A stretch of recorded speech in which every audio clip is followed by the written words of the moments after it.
My sister needs you. The little girl tracked the alpha vampire across 3 kingdoms. Moonlight reflected off the frozen river below, painting the world in silver and shadows. In this quiet, desolate place, a girl with hair the color of autumn leaves ran with silent determination. Her name was Elara, and though she was small and young, there was fire in her heart that no darkness could tame. Her sister, Leora, had vanished weeks ago. One moment she had been laughing in the castle garden, and the next she was gone. No trace remained, no note, no footprints, only whispered rumors of a shadow that had passed through the neighboring villages, leaving fear in its wake. People said the creature was a vampire, a thing of legends. A killer who could move faster than the eye could see and whose thirst for life was endless. But Elara did not hesitate. She could not. She had promised Leora she would bring her back. And even though the villagers warned her, calling her foolish, Elara knew something they did not. Leora's disappearance had left a mark upon her, a bond that reached across kingdoms and through darkness. She could feel it in her chest, a quiet pull that guided her steps. The forest she entered was thick with ancient trees, their roots twisting like snakes over the cold earth. The moonlight barely reached the ground here, and the shadows seemed alive, shifting with every whisper of wind. Owls hooted in the distance, their cries eerie but strangely comforting. Elara pressed on, gripping the small dagger her father had given her. Not that she planned to fight.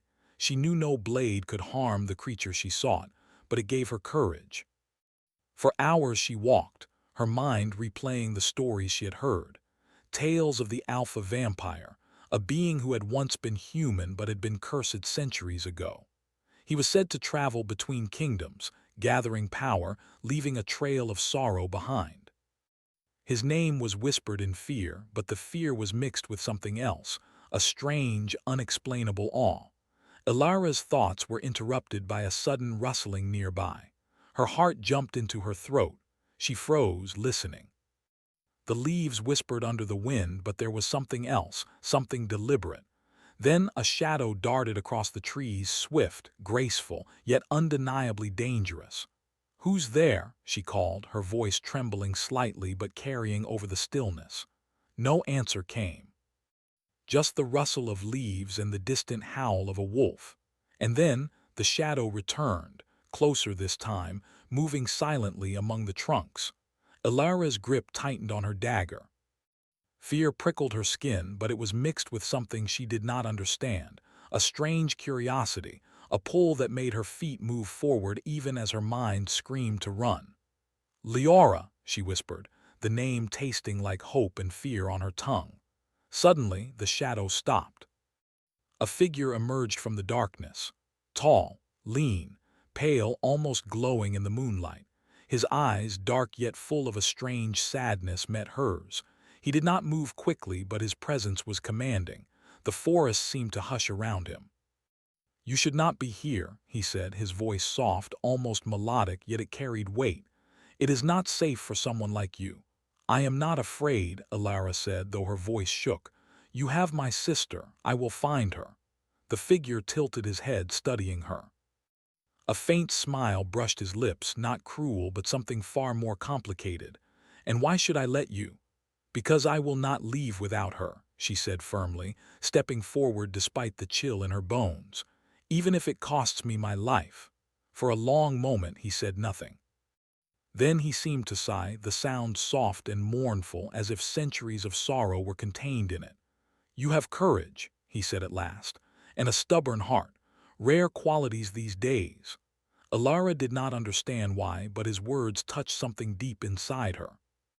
Even as fear rose like a storm in her chest, she felt a flicker of connection, a bond she could not explain, though it scared her. She had hunted shadows, followed whispers, and crossed cold mountains, but nothing had prepared her for this feeling, that the very darkness she feared might also understand her. "I don't care what you are," she said, her voice firmer now. "I just want my sister." He looked away, as if troubled by something he could not say. The moonlight caught the sharp angles of his face, revealing a beauty that was both cold and haunting. "Your sister is not far," he said finally. "But you must know to find her you will enter places where few survive. Even the brave, they falter." "I will not falter," Alara said, though doubt gnawed at the edges of her resolve. He regarded her silently for a long moment. Then, with a movement as swift as a shadow slipping through the trees, he turned and began walking away. Alara hesitated, unsure whether to follow, but the pull in her chest urged her forward. She ran, careful not to make a sound, following him through the forest until the trees opened to a hilltop overlooking a valley shrouded in mist. Below, she saw it, ruins of an old village, silent except for the occasional flicker of movement. And in the center, a figure that could only be Leora, standing still, pale and quiet as if trapped in some invisible cage. Alara's heart leaped. "Leora!" she cried. The alpha vampire, for the first time, moved directly toward her. But instead of reaching out, he stopped a few feet away, his expression unreadable. "Do you understand what this is?" he asked quietly. "She is bound, yes, but by forces older than either of us. If you reach for her without knowing the truth, you will be lost as well." "I don't care," Alara said. "I will do whatever it takes."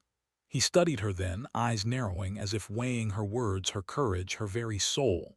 Then he spoke, his voice low, almost a whisper carried by the wind. "Then follow me, but remember this: darkness is patient. And it watches, always." He disappeared before she could respond, slipping into the shadows as if he were part of the night itself. Alara's chest tightened, not just with fear, but with a strange, inexplicable longing. She did not understand it, but she knew she had to follow, even into the deepest darkness, even into lands no human should tread.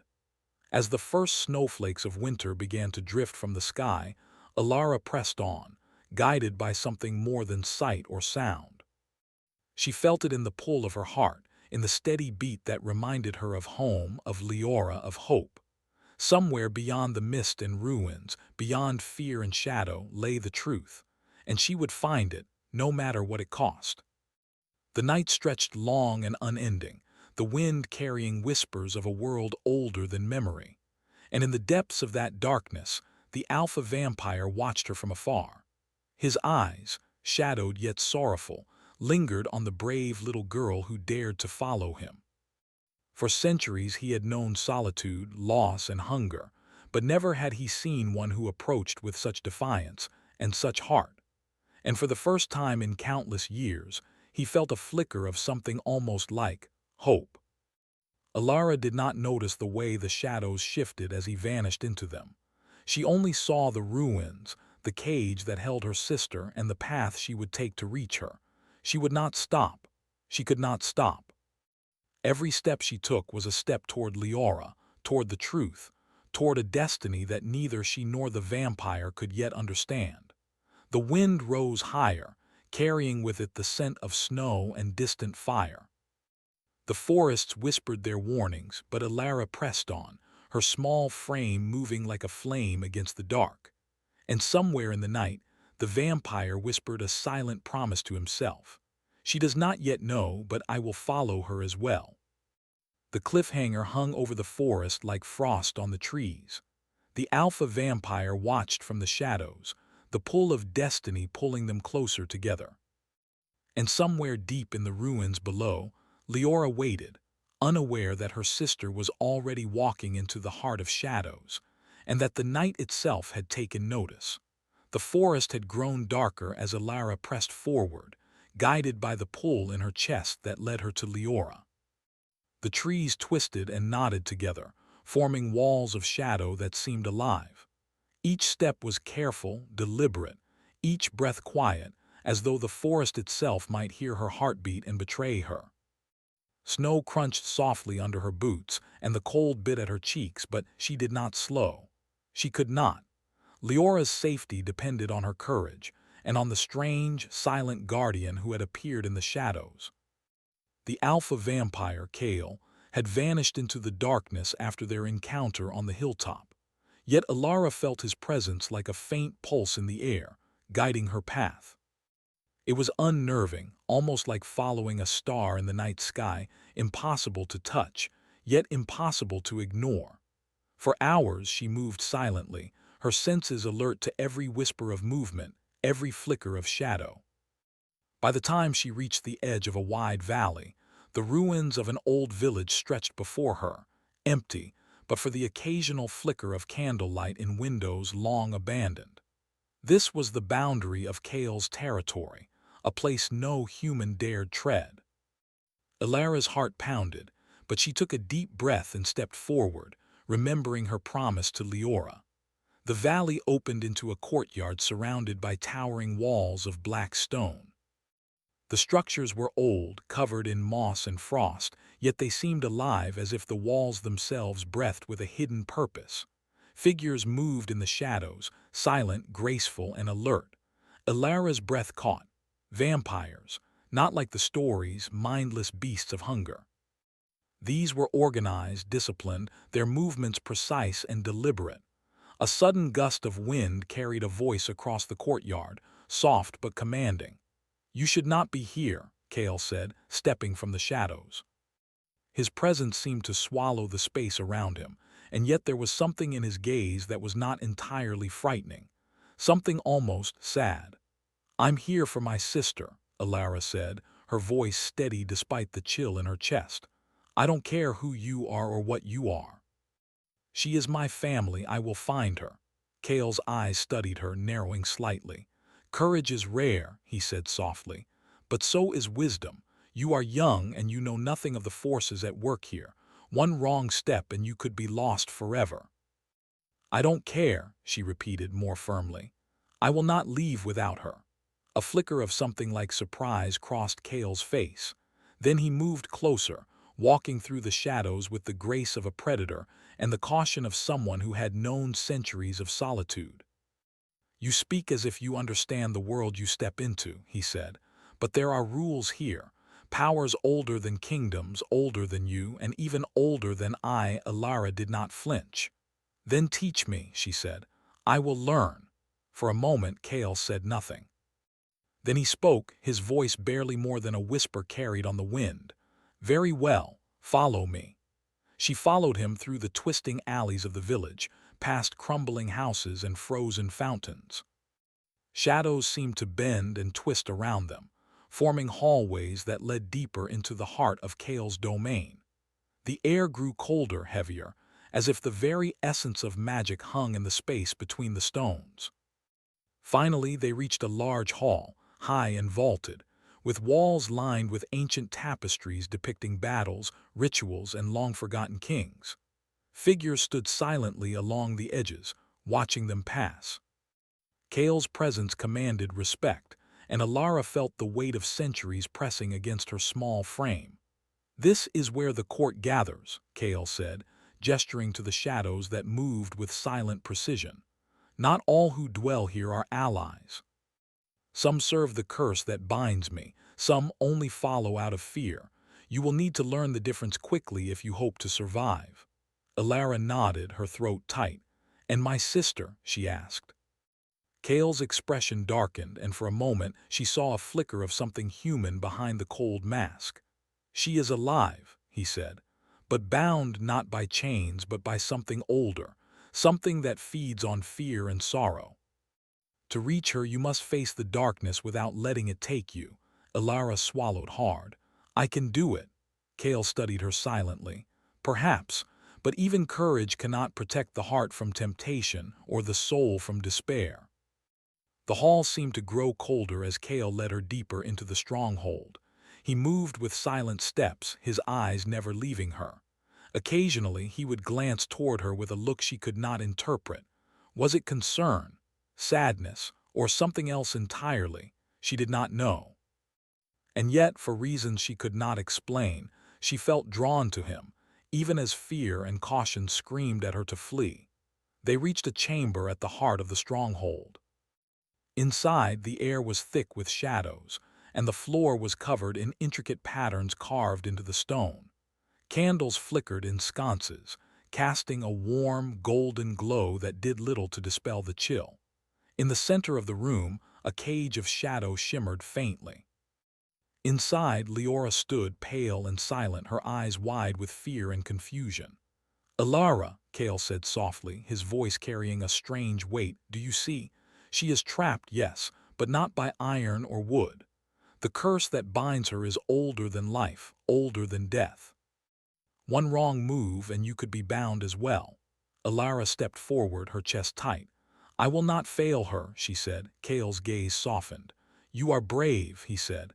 "Bravery is not enough, though. You must understand what you face. Darkness is patient. It watches, waits, and it learns. Even those who enter with the purest hearts can be broken if they do not respect it." Alara nodded, trying to steady her racing thoughts. "Then teach me. Show me how to save her." Kale studied her for a long moment. Then he knelt slightly, bringing his face level with hers. "There is a trial," he said. "Not one of strength, but of heart. You must step into the shadows willingly, without fear, without hesitation. Only then can you hope to break the bond that holds your sister." Fear prickled her skin, but she did not step back. She had come too far, faced too many dangers to turn away now. "I am ready," she said. Kale's eyes softened, though the sadness in them did not fade. "Remember this," he said. "I will guide you, but I cannot protect you from everything. You may stumble, you may fall, but if you do, you must rise. Courage is not the absence of fear, it is the willingness to face it, even when the night is endless." He extended a hand, not to touch her, but to gesture toward a dark corridor that led into the deepest part of the stronghold. "Step forward when you are ready. The shadows will test you, but do not forget why you came. Your heart is stronger than you know. Let it guide you." Alara took a deep breath, stepping into the corridor. The darkness seemed to reach for her, cold and alive, whispering fears she had never known. Faces of strangers, shapes of monsters, echoes of laughter turned cruel. Everything tried to turn her back. But she pressed on, holding the memory of Leora in her mind, the warmth of her sister's smile, the promise she had made. At the far end of the corridor, light shimmered faintly. Leora's silhouette flickered, almost as if she were aware of Alara's approach. The shadow that bound her quivered as Alara's courage met it, and for a moment the darkness faltered. Kale watched from the entrance, his expression unreadable. "Good," he murmured. "You have taken the first step, but remember, this is only the beginning. The shadows are patient. They will not let go easily, and sometimes the hardest part is learning to trust what you cannot see." Alara reached Leora and touched her hand. The bond between them was strong, invisible threads that pulled them together despite the darkness. Leora looked at her, eyes wide but filled with relief. "Alara, you found me," she whispered. "I promised," Alara said, smiling despite the chill and fear, "and I will never leave you again." The shadows stirred as if acknowledging her words. And somewhere in the depths of the stronghold, Kale's eyes lingered on the two sisters. A faint flicker of something he had not felt in centuries passing across his face, something like hope. But even as Alara held her sister's hand, she felt the pull of destiny, the whisper of danger still to come. The path ahead would not be easy. The darkness was patient, and Kale's curse was far from broken. The trials they faced were only beginning. And as the wind howled outside the walls of the stronghold, Alara realized something she could not yet admit. She was beginning to care about Kale, not as an enemy, but as a being as trapped as her sister, as lonely, as bound by choices and mistakes she could not yet understand. The night stretched long and heavy, full of unseen eyes and whispered warnings. And somewhere in the shadows, Kale murmured to himself, "She walks into the darkness willingly, and for the first time in centuries, I am not alone." The story of shadows, courage, and unspoken bonds had only just begun. The air inside Kale's stronghold was heavy with frost and shadows, yet Alara felt a warmth in her chest that came from holding Leora's hand. Though the darkness around them whispered threats and old magic, the bond between the sisters acted like a shield, small but unbreakable. Still, she could feel that danger lingered, that this was not the end, but a beginning, a threshold leading deeper into secrets that even Kale dared not speak aloud. Kale led them through winding corridors, deeper into the heart of his domain. The walls were carved with ancient symbols, glowing faintly with a light that seemed alive. Elara felt the weight of centuries pressing down on her, as if the stones themselves remembered the lives and deaths of countless beings. She shivered, not from cold alone, but from awe. "Why are the walls glowing?" she asked, her voice soft. "Are they magic?" Kale glanced at her, his expression unreadable. "These are wards," he explained. "They are old. They protect the place from those who would enter without permission, but they also keep things trapped inside. Things older than kingdoms, older than even the oldest stories." Leora squeezed Alara's hand. "Do you think we're safe?" "For now," Alara said, though uncertainty tugged at her heart. "But only as long as we keep moving forward." Kale led them to a large chamber at the end of a corridor, its ceiling lost in shadow. In the center lay an altar of black stone, etched with runes that pulsed faintly like the beat of a heart. The air here was thick, almost tangible, as if every breath carried the weight of the past. "This is the heart of the curse," Kale said quietly, his voice echoing against the stone. "It is here that your sister's soul is bound, and it is here that you will face the trial." Alara felt a shiver run down her spine. "Trial?" she asked. Kale nodded. "A test of courage, yes. But more than that, it is a test of heart. To free your sister, you must confront the source of the curse, and you must do it willingly. The shadows will try to frighten you. They will show you visions of despair and loss. They will tempt you to turn back, but you must not." "I won't turn back," she said, her voice firm. He studied her for a long moment, then took a step back, giving her space. "Very well," he said. "Step forward when you are ready, but remember this, your courage alone is not enough. You must also understand, the heart that binds the darkness is not always cruel. Sometimes it is lonely, sometimes it is sorrowful, and sometimes it longs for what it cannot have." Alara took a deep breath and stepped forward toward the altar. The runes glowed brighter as she approached, casting eerie shadows that danced across the walls. A chill ran through her, and the air seemed to press against her chest. For a moment, she felt as if the shadows were alive, watching her, testing her resolve. "Do not be afraid," Kale said softly, his voice carrying to her even though he stood several steps away. "Fear is what they feed on. Stand firm and you will see the truth." Alara closed her eyes, remembering Leora's face, the warmth of her laughter, the promise she had made to protect her. She let that memory guide her, letting her love and determination shine like a light against the darkness. Slowly, the shadows around the altar began to shift. At first they formed vague shapes, twisting faces, hands reaching out, whispers of sorrow.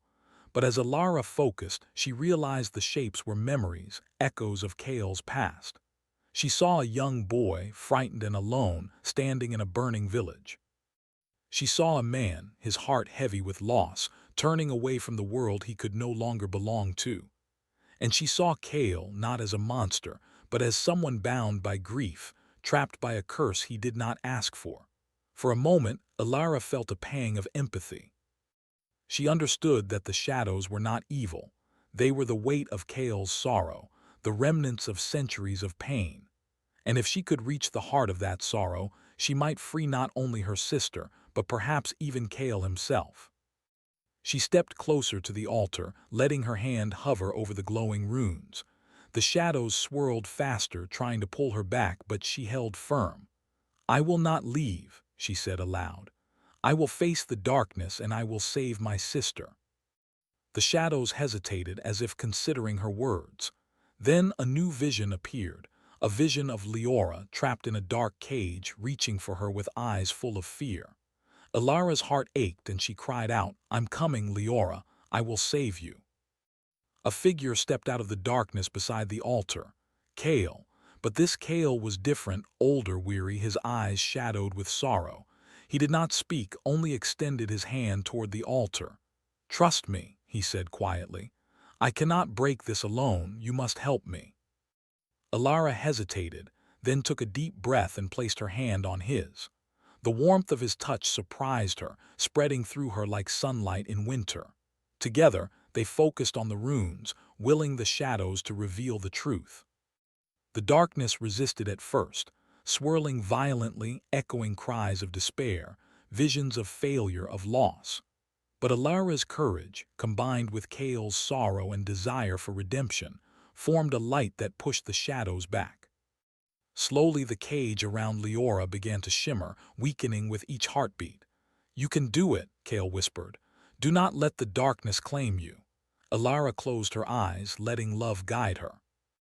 She felt the pull of the curse, the weight of Kale's centuries of sorrow, and the silent desperation of her sister. And then, with a final surge of determination, she stepped fully into the light of her heart, letting the shadows fall away. The cage dissolved. Leora stumbled forward, trembling but free. Alara caught her, holding her tightly. "I've got you," she whispered. "I promised I would save you." Kale stepped back, his expression unreadable. For the first time, Alara noticed the faint glimmer of relief in his eyes. But the shadows did not vanish completely. They lingered in the corners of the chamber, as if waiting for another chance to rise. "Thank you," Kale said quietly. "You have more courage than most. But remember, the curse is not gone. It is weakened, yes, but it is patient. And it will return," Alara nodded. "Then we will be ready, together." For a moment the three of them stood in silence, the only sound the faint crackle of the runes as they faded. The chamber, once heavy with shadows, now felt lighter, almost hopeful. Leora clung to her sister, and Alara felt a surge of pride and relief. Kale's eyes lingered on them, and for the first time he allowed himself a small, faint smile. "You have done more than I thought possible," he said. "Perhaps there is hope for me yet." Alara glanced at him, sensing the weight behind his words. "You're not alone," she said softly. "Not anymore. If you choose, you can change." He looked at her, a shadow of something long buried passing over his face. "Change is possible," he murmured, almost to himself. "But the path is not easy, and the night it does not forgive weakness." Outside, the wind howled, carrying with it the promise of storms to come. Alara knew he was right. The darkness would not rest, not while shadows lingered in the corners of the world. But she also knew that with courage, love, and the bond she held close, she could face it. And for the first time in centuries, Kale felt the stirrings of something he had thought lost forever. Hope, tempered with longing and the faintest spark of redemption. The sisters held each other, the warmth between them fighting back the chill of the stronghold. Kale watched, standing apart but closer than he had ever been to another being. He felt a pull he did not fully understand, a tether that connected him to Alara, fragile but unbroken. "Tomorrow," he said finally, his voice low and thoughtful, "we begin to prepare. The world outside these walls, it is not safe, and the darkness, it is patient." Alara nodded, her gaze steady. "Then we will face it together, whatever comes." Kale's eyes softened, and though he did not speak again, the silence was not cold. It was full of unspoken promise, the weight of shared experience, and the hint of a bond that could endure even the deepest shadows. And somewhere deep in the stronghold, the shadows stirred, watching, waiting. They would return, as Kale had warned. But for now, the night held a fragile peace, fragile as a single candle in a vast hall of darkness. The trial had ended, but the journey was far from over. Alara knew that the bonds of courage, love, and redemption were only beginning to shape their fates. And as she held Leora close, she felt the first real warmth of hope, a light to guide them through the long, shadowed nights to come. The first light of dawn crept slowly across the horizon, painting the sky in pale gold and soft pink. Snowflakes drifted lazily over the stronghold, glittering like scattered diamonds. Inside, Alara and Leora moved quietly through the halls, their footsteps careful on the frost-covered stone. Though Leora was free, the memory of the curse and the shadows that had bound her still lingered in her eyes. She clutched her sister's hand, not from fear, but from relief and an unspoken understanding that their journey was not yet complete. Kale followed behind them, his figure blending into the shadows even in the growing light. The alpha vampire had changed in subtle ways over the past days. The weight of centuries in his gaze remained, but now there was a glimmer of something fragile yet undeniable: hope. And though he tried to remain distant, there was an invisible thread connecting him to Alara, one that neither time nor darkness could sever easily. "The curse is not gone," Kale said quietly, breaking the silence. His voice was soft but carried authority. "It is weakened." "That much is true, but shadows are patient. They linger in places we cannot see. They watch, and they wait." Alara nodded, determination hardening in her chest. "Then we end it, tonight if we must. We cannot let the curse hurt anyone else, or linger in the world to grow stronger." Kale studied her, a faint smile tugging at the corners of his mouth. "Your courage has surprised me," he said, "and your heart, it is not like any I have known. You may be the one who changes everything, even me." Alara felt a warmth she could not explain. She looked at him, then at Leora. "We have to try together." The alpha vampire nodded, and the three of them descended into the lower chambers of the stronghold, where the magic of the curse ran deepest.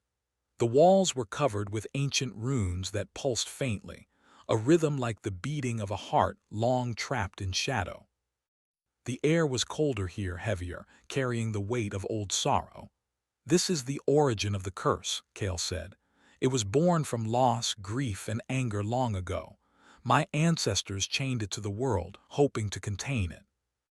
But curses cannot be contained forever. They grow, feed on sorrow, and wait for someone brave enough to face them." Alara took a deep breath, gripping Leora's hand tightly. "Then let us face it," she said, voice steady. "I am ready." Kale gestured to the altar in the center of the chamber. It was black, carved with runes that glowed brighter as they approached. "The ritual will require all of your courage," he said. "You must face visions of what you fear most. The shadows will try to turn you, to show you despair. Only by holding to what you love, what you cannot give up, can you break it." Leora squeezed her sister's hand. "I trust you," she said softly. Alara nodded. "And I trust you too," she whispered to Kale. He gave a faint nod, acknowledging her words. Then he stepped back, fading into the shadows to give them space. "Do not falter," he said, "and remember, the heart that binds darkness may not be cruel. Sometimes it only waits for understanding, for compassion, for someone brave enough to see it as it truly is." Alara stepped forward to the altar, feeling the magic of the runes against her skin, warm yet chilling. The shadows rose around her, twisting into shapes she recognized from the visions Kale had shown her before. Faces of people lost to time, places destroyed by the curse, and moments of fear and regret. The whispers of despair echoed in her ears, tempting her to turn back, to flee, to give up. But she thought of Leora. She thought of the promise she had made and the journey they had endured together. She thought of Kale, whose heart carried centuries of sorrow, and she understood something important. Darkness could not survive where courage and love were stronger. "I will not be afraid," she whispered, stepping fully into the center of the altar. "I face you willingly. And I will not let you take what I love." The shadows recoiled at her words, twisting violently as though resisting the light of her resolve. They formed a wall around her, tall and dark, whispering her fears. Visions of failure, of Leora disappearing again, of Kale consumed by the curse he had carried for centuries. The cold was biting now, pressing into her bones, and the air hummed with tension. Then a hand touched hers. Kale's hand, warm despite the cold, grounding her. "You are not alone," he said quietly. "Hold to that. Let it guide you." Alara nodded, closing her eyes and letting the warmth of both Leora and Kale fill her heart. She focused on love, courage, and hope, and the shadows began to waver, their whispers faltering. Slowly they dissolved, drawn back into the ancient runes carved into the altar.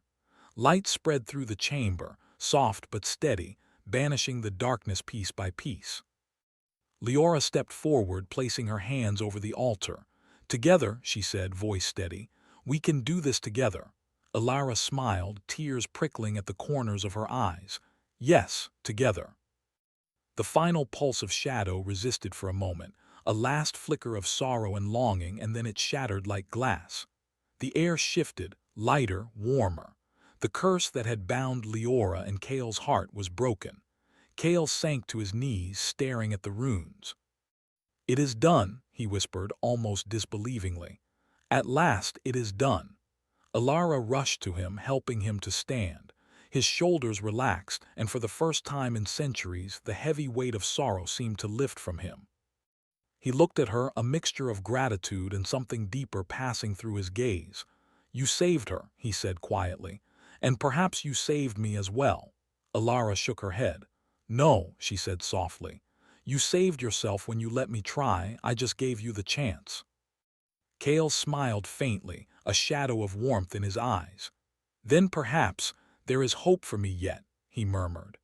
Outside the stronghold, the first rays of the sun broke over the mountains, turning the snow into a glittering sea of gold and silver. The night had been long, dark, and full of shadows, but the dawn promised a new beginning. Alara turned to Leora, wrapping her arms around her sister. "We're free," she whispered, "and we'll never let anything take us apart again." Leora hugged her tightly. "I knew you'd come for me," she said. "I knew." Kale watched the sisters, feeling something stir in his chest that he had not known in centuries, a fragile, growing warmth. For the first time, he allowed himself to imagine a life beyond shadows, beyond sorrow. A life where he could be more than a curse, more than a hunter of fear. Alara noticed his gaze and smiled faintly. "There is a new day now," she said softly, "for all of us." Kale nodded, a faint but genuine smile crossing his face. "Yes," he said, "for all of us." The three of them emerged from the stronghold together, the morning light bathing their faces. The wind carried the scent of snow and pine, and for the first time in centuries, Kale felt the weight of eternity ease from his shoulders. "The kingdoms will need time to recover," he said, "and the people, they will need hope, but we have the strength now to protect it." Alara nodded. "Then we will go together," she said. "We will face whatever comes next, side by side." Kale's gaze softened as he looked at her. "Side by side," he repeated. "And perhaps in time the world will remember that even in the deepest darkness, light can grow." The three of them walked toward the horizon, the sun climbing higher, casting long shadows behind them that were no longer threatening. Each step forward was a step into a world full of possibilities, where courage, love, and hope could stand against even the oldest darkness. Alara glanced at Kale, then at Leora. "No matter what happens," she said, "we face it together." "And together," Kale said, his voice steady, "we will endure, we will heal, and we will rise." The wind whispered through the mountains, carrying with it the promise of new beginnings. The night had been conquered, the curse broken, and the dawn had come. But the story of shadows, courage, and unspoken bonds was far from over. The world awaited them, and they would meet it not with fear, but with hearts unbroken and spirits unyielding. And as the three of them continued toward the rising sun, a quiet understanding passed between them. Love and courage could not erase the past, but they could shape the future. And in that moment, even Kale felt the truth of it, that redemption, hope, and the promise of new beginnings were always within reach, even for those who had walked in shadows for centuries. The dawn was no longer just a light in the sky. It was a symbol, a promise that even the darkest night could end, and that hearts brave enough to face it could find freedom, healing, and perhaps even love. And so they walked toward the horizon together.